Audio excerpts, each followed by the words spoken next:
مینه او دلیل.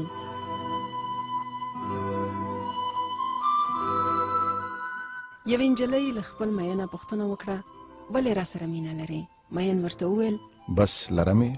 نجلۍ ورته وویل نه دا خو دې نه منم، دلیل یې راته ووایه چې ولې در باندې ګرانه یم. مین ورته وویل مینه دلیل نه غواړي. نجلۍ وویل زه بې دلیله مینه نشم منلی. مین یې ورته وویل دلیل را سره نشته خو ثابتولی شم چې در باندې مین یم.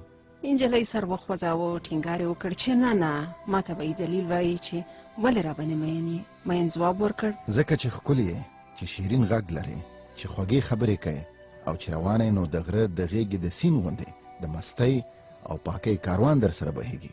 نجلۍ دې خبرو ډېره خوشحاله کړه او مین ته یې وویل اوس مې ومنلې چې مین یې.